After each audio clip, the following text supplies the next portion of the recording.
कुमारी मायावती गारी नायकत्వం बहुजन समाज पार्टी जिंदाबाद बहुजन समाज पार्टी जिंदाबाद मायावती गारी नायकत्వం వర్ధిల్లాలి కుమారి మాయావతి గారి నాయకత్వం వర్ధిల్లాలి బహన్ కుమారి మాయావతి గారి నాయకత్వం వర్ధిల్లాలి బహన్ కుమారి మాయావతి ఒట్టే జనన గారి నాయకత్వం వర్ధిల్లాలి బహన్ కుమారి మాయావతి గారి నాయకత్వం వర్ధిల్లాలి డాక్టర్ రాజశేఖర్ గారి నాయకత్వం వర్ధిల్లాలి ఒట్టే జనన గారి నాయకత్వం ఏనుగు గుర్తుకే దయచేసి వెనుకున్న వేదికకు వెనుకున్న మిత్రులందరూ కూడా సభా స్థలానికి చేరుకోవాల్సిందిగా విజ్ఞప్తి చేస్తున్నా. హలో బహన్ కుమారి మాయావతి గారి నాయకత్వం వర్ధిల్లాలి బహన్ కుమారి మాయావతి గారి నాయకత్వం వర్ధిల్లాలి బహన్ కుమారి మాయావతి గారి నాయకత్వం వర్ధిల్లాలి బహన్ కుమారి మాయావతి గారి నాయకత్వం వర్ధిల్లాలి బహన్ కుమారి మాయావతి గారి నాయకత్వం వర్ధిల్లాలి బహన్ కుమారి మాయావతి గారి నాయకత్వం వర్ధిల్లాలి బహన్ కుమారి మాయావతి గారి నాయకత్వం బహుజన్ సమాజ్ పార్టీ जिंदाबाद बहुजन समाज पार्टी जिंदाबाद जिंदाबाद వర్ధిల్లాలి బహన్ కుమారి మాయావతి గారి నాయకత్వం देश की नेता कैसा हो देश की नेता कैसा हो जिंदाबाद जिंदाबाद जिंदाबाद जिंदाबाद వర్ధిల్లాలి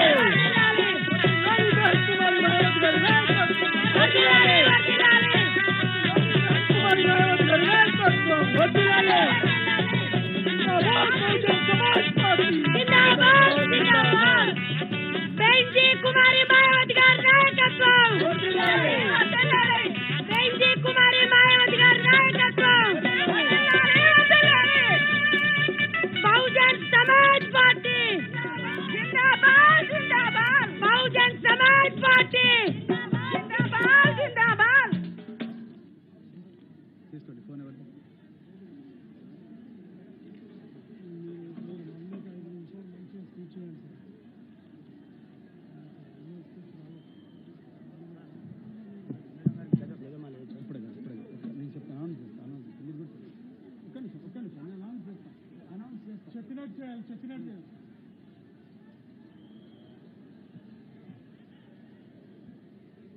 बहुजन समाज पार्टी జాతీయ అధ్యక్షురాలు గత 40 సంవత్సరాల నుండి భారతదేశంలో బడుగు బలహీన వర్గాలు అనాదిగా అణచివేయబడ్డ వర్గాలు సంపదకు దూరమైన వర్గాలు నిరంతరం దోపిడీకి గురైన వర్గాలు నిరంతరం అత్యాచారాలకు గురవుతున్న వర్గాలు న్యాయం అందని వర్గాలు వాళ్ళందరి కోసం మడమ తిప్పకుండా రాజీ పడకుండా అన్ని త్యాగాలకు చివరికి ప్రాణ త్యాగానికి కూడా సిద్ధమై ఈ రోజు దేశంలో మనకున్న ఒకే ఒక గొంతుకగా మిగిలిన మహానేత बहुजन समाज पार्टी జాతీయ అధ్యక్షురాలు ఉత్తరప్రదేశ్ కు 4 సార్లు ముఖ్యమంత్రి అయిన ఉక్కు మహిళ పార్లమెంటు సభ్యురాలు బహన్జీ కుమారి మాయావతి గారికి సూర్యాపేట మాత్రమే కాదు దక్షిణ తెలంగాణ ప్రజలందరి తరపున ఒక్కసారి గట్టిగా చప్పట్లు కొట్టండి మిత్రులారా. మిత్రులారా, ఈరోజు మన జాతీయ అధ్యక్షురాలు ఈరోజు ఏ మహానేత పేరు చెప్తే దోపిడీ వర్గాల గుండెల్లో రైళ్లు పరిగెత్తుతుందో అలాంటి నాయకురాలు ఈరోజు మన సూర్యాపేట అభ్యర్థి వట్టి జానయ్య గారిని ఈరోజు మనందరి కోసం మనందరి గొంతుకగా మారిన దొరలతో పోరాడుతున్న చావు కైనా తెగించి హత్యాయజ్ఞం జరిగిన మరి మొండిగా మనందరి కోసం బరిలో నిలబడ్డ వట్టే జానయ్య గారిని, అదే విధంగా మరి కోదాడ ఎమ్మెల్యే అభ్యర్థి పిల్లుట్ల శ్రీనివాస్ గారిని, అదే విధంగా రాపోలు నవీన్ గారిని, తుంగతుర్తి అభ్యర్థి బొట్టు కిరణ్ గారిని, సుంకర్ నరేష్ గారిని, అదే విధంగా రమణ ముదిరాజ్ గారిని, అదే విధంగా మరి మిగతా నియోజకవర్గాల అభ్యర్థులందరినీ కూడా ఆశీర్వదించడం కోసం ఈరోజు మన మహానాయకురాలు బెంజీ కుమారి మాయావతి గారు ఈరోజు మన మధ్యలో ఉన్నారు. వారి మాటలు వినడానికి, వారి సందేశం గ్రామ గ్రామాన తీసుకుపోవడానికి, ప్రతి తండకు, ప్రతి గూడానికి, ప్రతి పల్లెకు, ప్రతి బస్సుకి తీసుకుపోవడానికి ఈరోజు వచ్చిన మీ అందరికి కూడా హృదయపూర్వక పాదాభివందనాలు చేస్తున్నాం. మిత్రులారా, ఈరోజు బెంజీ మాయావతి గారు మనందరికీ ఒక గొప్ప సందేశం ఇవ్వబోతున్నారు. ఆ సందేశాన్ని మీరందరూ కూడా ప్రతి ఇంటికి తీసుకుపోవాలి. ఈరోజు తెలంగాణలో ఉండే దోపిడీ పాలన వాళ్ళు మళ్ళీ నవంబర్ 29 నాడు 30 నాడు వచ్చి మనందరినీ కూడా మళ్ళీ మాయలో పెడతారు. మోసపోవద్దు. ఇవాళ ఈ మీటింగ్కు వేలాది మంది జానయ్య అభిమానులు వస్తుంటే వాళ్ళందరినీ కూడా పోలీసు వాళ్ళు, మంత్రి జగదీష్ రెడ్డి మనుషులు వీళ్ళందరూ కూడా ఆపినరు. రోడ్ల మీద ఇంకా వేల మంది ప్రజలు ఉన్నారు.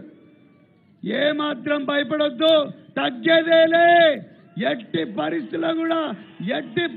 కూడా తగ్గేదేలే. మాట తప్పేది లేదు, మడమ తిప్పేది లేదు. తప్పకుండా మరి తెలంగాణలో బహుజన్ రాజ్యాన్ని తీసుకొస్తాం. బెంజీ కుమారి మాయావతి గారు ఏ విధంగా అయితే ఉత్తరప్రదేశ్లో కోట్లాది మంది ప్రజల జీవితాలను బాగు చేసినరు, ఏ విధంగా అయితే సంపదను పేద ప్రజలకు పంచినరో ఆ విధంగా తెలంగాణలో బెంజీ కుమారి మాయావతి గారు ఏదైతే ఆదేశించినట్టుగా తప్పకుండా మరి తెలంగాణలో కూడా బహుజన రాజ్యాన్ని తీసుకొస్తామని మీ అందరి తరపున నేను మాననీయ ఆదరణీయ బెంజీ గారికి మాట ఇస్తున్నా. మిత్రులారా, చేద్దామా బెంజీ గారికి మాట గట్టిగా? మిత్రులారా, మరి ఇంత చక్కటి మరి మీటింగ్ వచ్చిన మీ అందరికీ ధన్యవాదాలు తెలుపుతూ మరి ఈరోజు మరి వట్టే జానయ్య గారు, మరి అదే విధంగా సూర్యాపేట నాయకులు, బహుజన్ సమాజ్ పార్టీ నాయకులు ఇప్పుడు బెంజీ గారిని గజమాలతో సత్కరించాల్సిందిగా కోరుతూ మరి ఈరోజు కోరుతున్నాం. మిత్రులారా,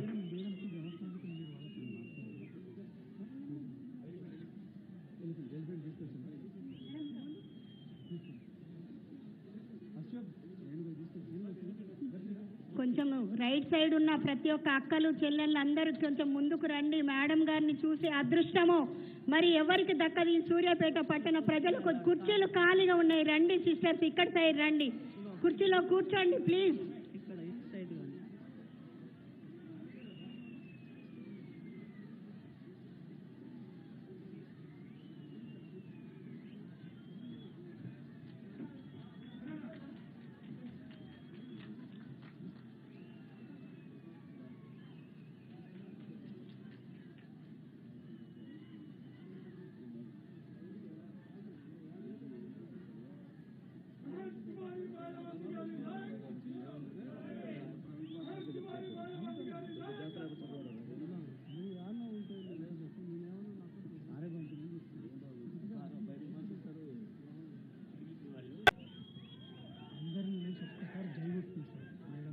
ఒక్కసారి అందరూ లేచి ఒక్కసారి గట్టిగా చప్పట్లు కొట్టండి. మిత్రులారా, ఈరోజు ముక్కు మహిళ బెంజీ కుమారి మాయావతి గారికి సూర్యాపేట ప్రజలందరి తరపున హృదయపూర్వక ధన్యవాదాలు తెలిపిన మరి సూర్యాపేట పోరాట యోధుడు వట్టే జానయ్య గారికి ధన్యవాదాలు తెలుపుతూ अभी मैं आदरणीय हमारे अधिनेत्री हमारे नेशनल प्रेसिडेंट बहन जी कुमारी मायावती जी को अपना ख्यालत को अपना संदेश, कीमती वाला संदेश यहाँ के जनता को देने के लिए मैं आज बहन जी कुमारी मायावती जी को निवेदन कर रहा हूँ। चुनावी जनसभा में इकट्ठा हुए बीएसपी के सभी छोटे बड़े पदाधिकारी एवं कार्यकर्तागण, आज आप लोग यहाँ अपने तेलंगाना स्टेट में विधानसभा के लिए हो रहे आम चुनाव में अपनी पार्टी के उम्मीदवारों के समर्थन में व खासकर यहाँ के स्थानीय जो उम्मीदवार है उनके समर्थन में और इनके साथ साथ पार्टी के प्रदेश अध्यक्ष डॉक्टर आर.एस. परवीन कुमार, जो काबिल, ईमानदार, मिशनरी व निष्ठावान भी हैं, ये भी चुनाव लड़ रहे हैं और इनको आप लोग अपना मुख्यमंत्री बनाने के खास उद्देश्य के साथ ही मुझे सुनने के लिए यहाँ भारी संख्या में इकट्ठा हुए हैं। तो उसके लिए मैं आप सभी लोगों का हार्दिक दिल से आभार प्रकट करती हूँ। हालांकि इनकी कामयाबी के लिए यहाँ के स्थानीय कोऑर्डिनेटर व नेताओं के साथ साथ केंद्रीय स्टेट कोऑर्डिनेटर एवं राज्यसभा सांसद श्री रामजी गौतम भी पूरे जी जान से लगे हैं। इनके भी मैं बहुत बहुत आभारी हूँ। और अब मैं यहाँ हो रहे विधानसभा चुनाव में ये कहना चाहूँगी कि हमारी पार्टी ये चुनाव आपके तेलंगाना स्टेट की अधिकांश विधानसभा की सीटों पर अकेले अपने बलबूते पर ही पूरी तैयारी व दमदारी के साथ ये चुनाव लड़ रही है। अर्थात हमारी पार्टी ने इस चुनाव में या किसी भी पार्टी के साथ किसी भी प्रकार का कोई भी चुनावी समझौता आदि नहीं किया है। इसके साथ ही हमने बीएसपी से जुड़ने की तादाद को ध्यान में रखकर फिर उसी अनुपात में ही यहाँ सर्व समाज के लोगों को टिकट भी दिए हैं। लेकिन अब मैं आप लोगों का ध्यान यहाँ हो रहे विधानसभा चुनाव में अपनी पार्टी बीएसपी को कामयाब बनाने के लिए कुछ जरूरी बातों की तरफ दिलाना चाहती हूँ। और इस संदर्भ में सबसे पहले मैं आप लोगों को ये कहना चाहूँगी कि अपने देश को आज़ाद हुए व भारतीय संविधान को भी लागू हुए अब यहाँ वर्षों बीत चुके हैं। लेकिन दुख की बात यह है कि इस लंबी अवधि में भी यहाँ सभी विरोधी पार्टियों की रही सरकारों में आपके प्रदेश सहित पूरे देश में भी सर्व समाज में से विशेषकर दलितों, आदिवासियों, पिछड़े वर्गों, मुस्लिम व अन्य धार्मिक अल्पसंख्यकों के साथ साथ गरीबों, मजदूरों, किसानों, व्यापारियों एवं अन्य मेहनतकश लोगों का भी सही से विकास व उत्थान आदि नहीं हो सका है, जिनकी सरकारों की नीतियों व कार्यशैली को अब इन्हें और ज्यादा आजमाने की जरूरत नहीं है। और इस मामले में खासकर मैं एससी, एसटी व ओबीसी वर्गों के लोगों को ये भी बताना जरूरी समझती हूँ कि इन्हें परम पूज्य बाबा साहब डॉक्टर भीमराव अंबेडकर के कड़े संघर्ष एवं अथक प्रयासों से भारतीय संविधान के तहत मिले कानूनी अधिकारों में से खासकर सरकारी नौकरियों में जो आरक्षण की सुविधा मिली है, तो उसे भी यहाँ शुरू से ही इन वर्गों के प्रति हीन व जातिवादी मानसिकता रखने वाली सभी विरोधी पार्टियों की रही सरकारें प्रभावहीन बनाने में तथा इसे अब धीरे धीरे खत्म करने की भी पूरी कोशिश में लगी हुई है। यही मुख्य वजह है कि देश में आज़ादी के बाद व शुरू में केंद्र व अधिकांश राज्यों में भी काफी लंबे समय तक सत्ता में आसीन रही कांग्रेस पार्टी ने और अब पिछले कुछ वर्षों से केंद्र एवं काफी राज्यों में भी बीजेपी व अन्य विरोधी पार्टियों की भी रही सरकारों ने इनका ये आरक्षण का कोटा अभी तक भी पूरा नहीं किया है। आपकी यहाँ की जो रीजनल पार्टी की सरकार है तो उसने भी इन वर्गों का आरक्षण का कोटा पूरा नहीं किया है। पदोन्नति में आरक्षण को तो इन्होंने मान्य कोर्ट की आड़ में काफी हद तक खत्म ही कर दिया है और इस मामले में लगभग यही खराब स्थिति हमें यहाँ आपके तेलंगाना स्टेट में भी देखने के लिए मिल रही है। इसके साथ ही अब इन वर्गों के लोगों को प्राइवेट सेक्टर में आरक्षण दिए जाने की व्यवस्था किए बिना ही केंद्र व राज्यों में भी ज्यादातर सरकारी कार्य यहाँ प्राइवेट सेक्टर के जरिए देश के अधिकांश बड़े बड़े पूंजीपतियों व धन्ना सेठों को ही दिए जा रहे हैं, जिसके कारण अब पूरे देश में इन वर्गों के लोगों को आरक्षण का बहुत कम ही लाभ मिल पा रहा है और इससे अब पूरे देश में एससी व एसटी के साथ साथ ओबीसी वर्गों को भी काफी ज्यादा नुकसान हो रहा है, जबकि ओबीसी वर्गों के लोगों को ये भी मालूम होना चाहिए कि इन्हें मंडल कमीशन की रिपोर्ट के तहत आरक्षण की ये सुविधा केंद्र में कांग्रेस पार्टी की रही सरकार में नहीं मिली है,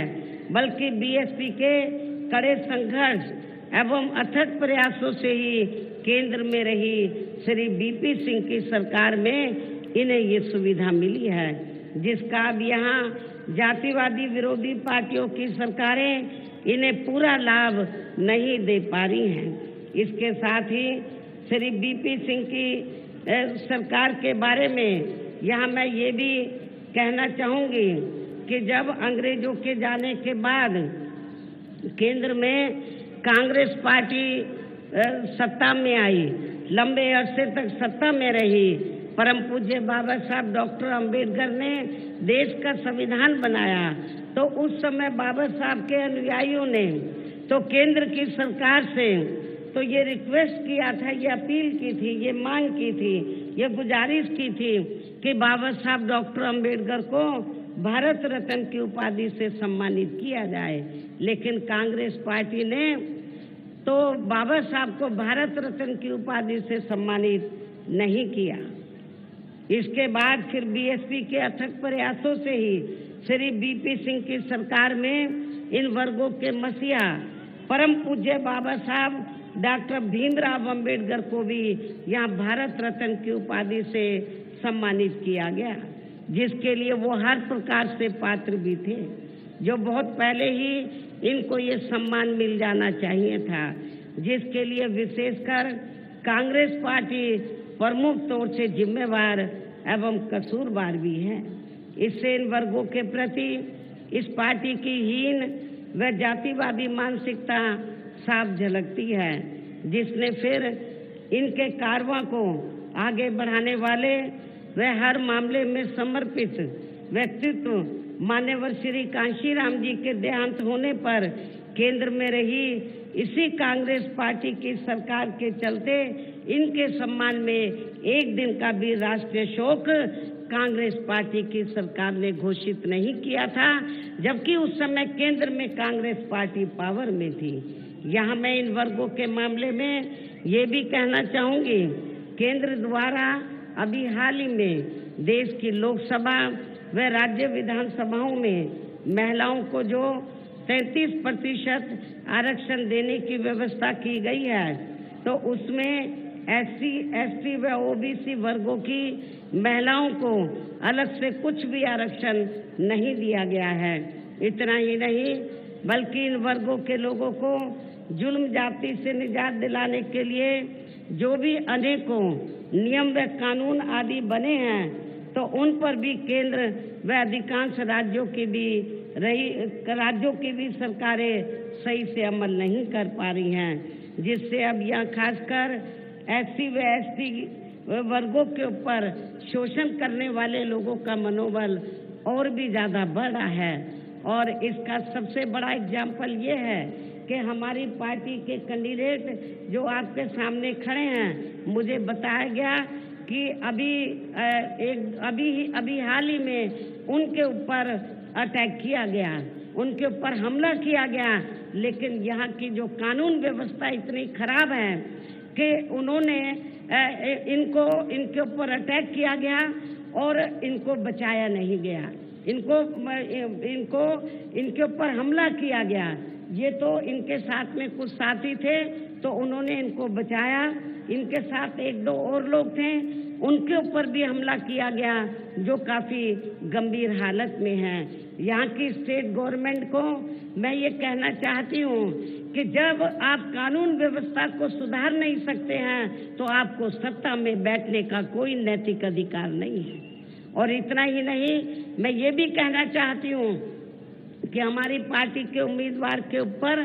तो जो हमला कराया गया है एक सोची समझी रणनीति के तहत कराया गया है, क्योंकि इनके मुकाबले में जो सत्ताधारी पार्टी का कैंडिडेट है और पार्टियों के कैंडिडेट हैं वो बुरी तरीके से हार रहे हैं। बीएसपी का कैंडिडेट जीत रहा है, इसलिए उन्होंने ये इनके ऊपर हमला कराया गया।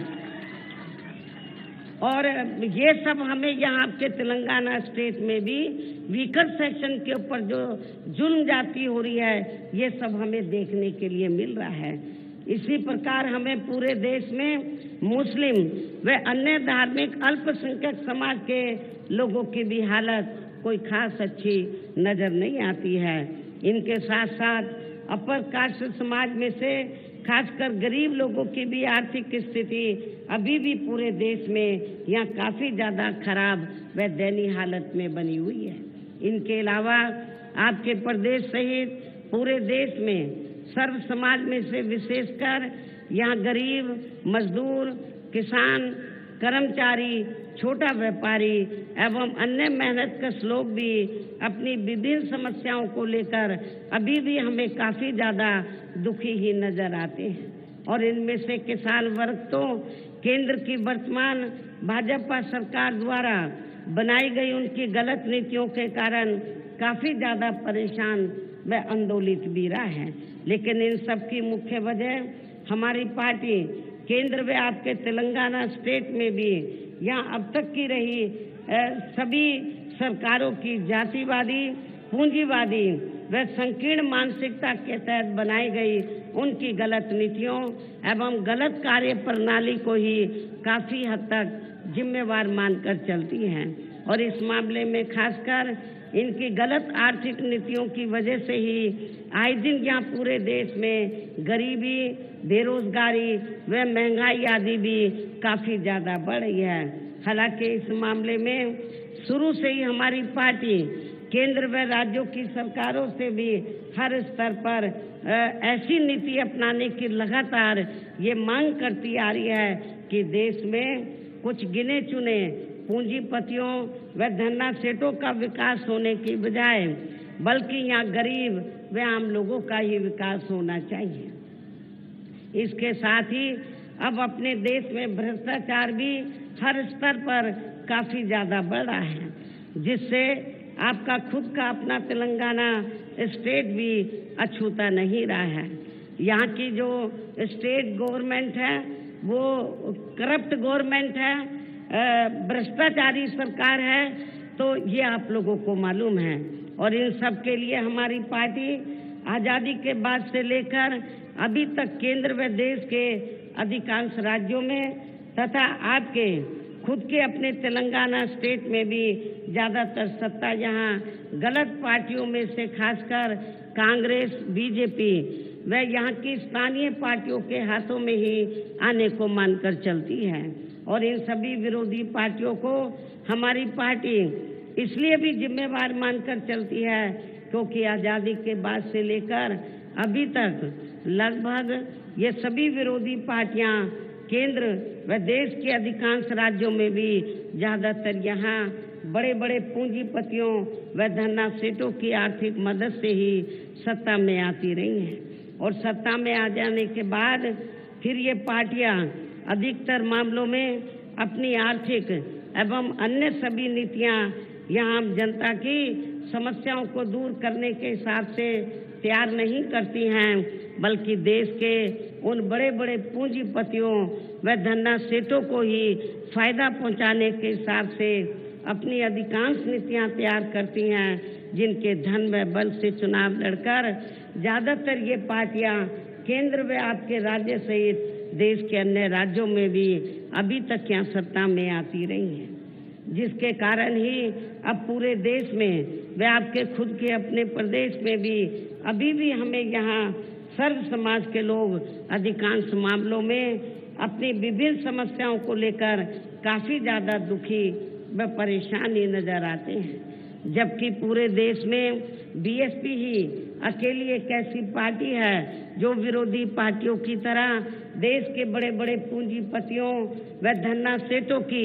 आर्थिक मदद से नहीं, बल्कि अपनी पार्टी के ही आम कार्यकर्ताओं की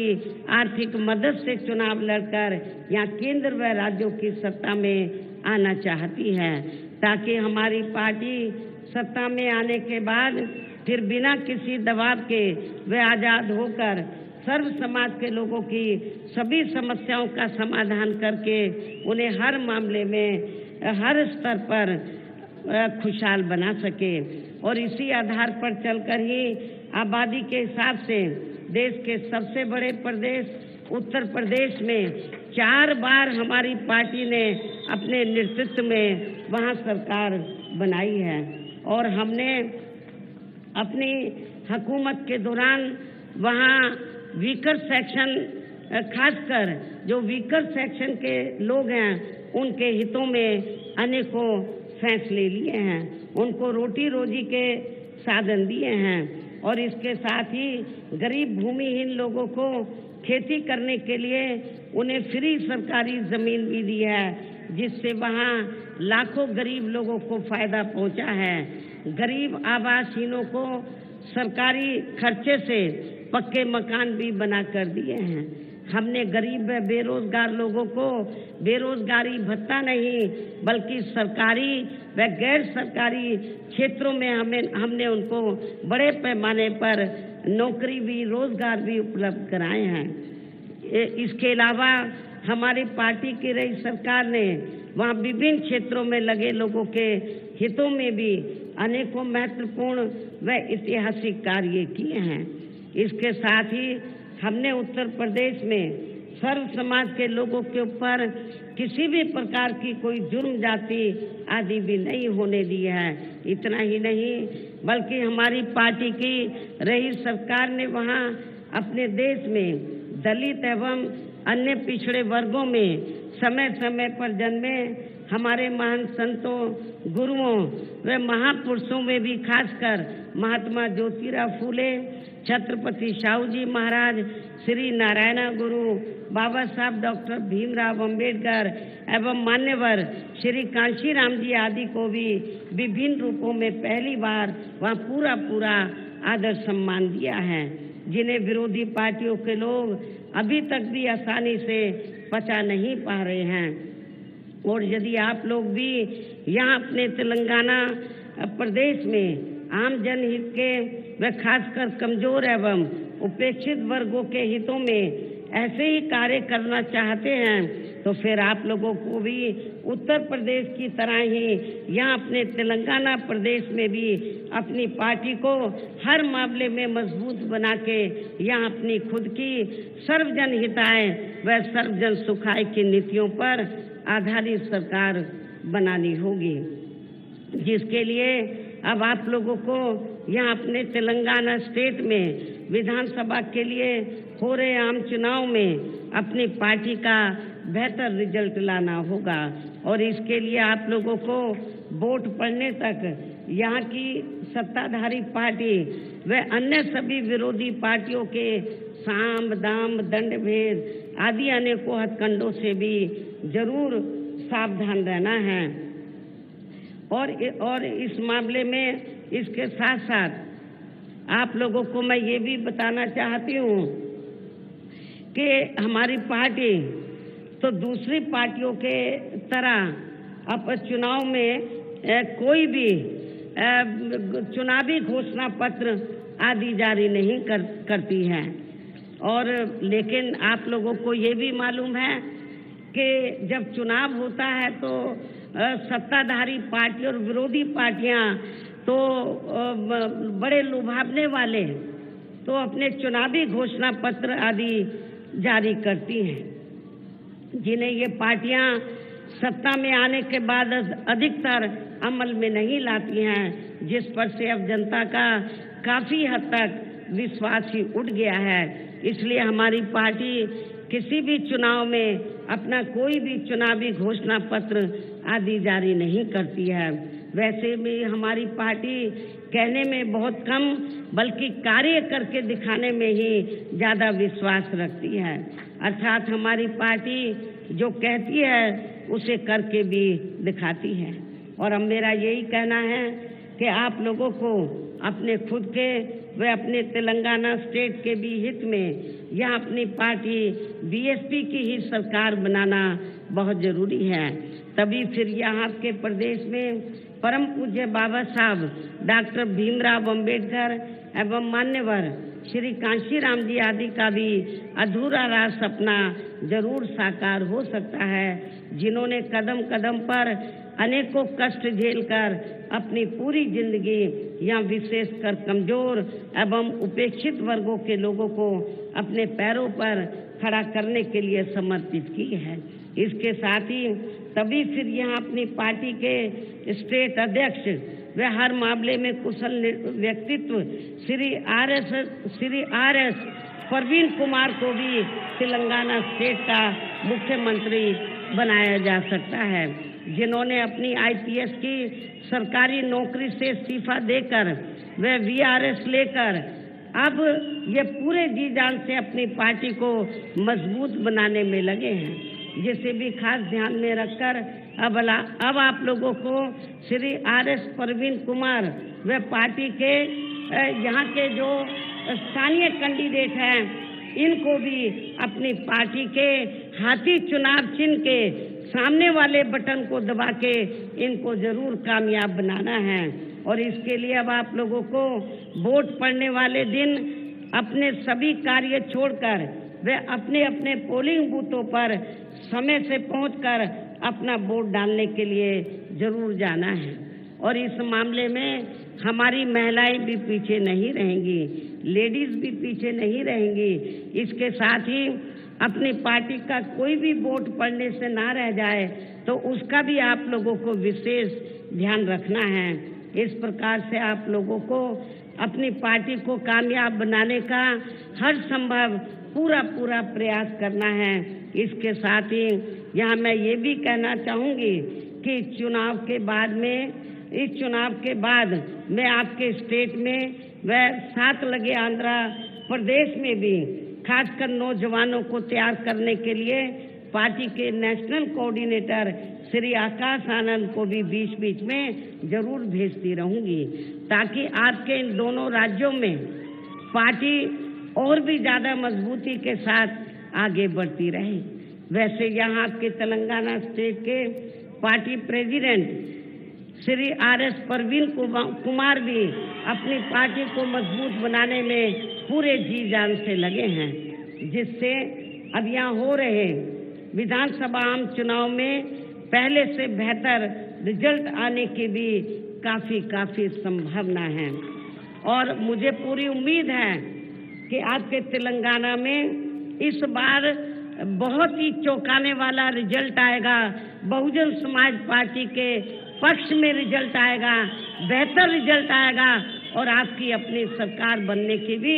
पूरी संभावना है। अंत में अब मैं पुनः अपनी पार्टी के इन सभी उम्मीदवारों को जो यहाँ मंच पर मौजूद हैं, अपनी पार्टी के सभी उम्मीदवारों को पार्टी का चुनाव चिन्ह जो हाथी है, हाथी चुनाव चिन्ह के सामने वाले बटन को दबाकर इनको मैं जिताने की, कामयाब बनाने की पुरजोर अपील करते हुए अपनी बात यही समाप्त करती हूँ। जय भीम, जय भारत।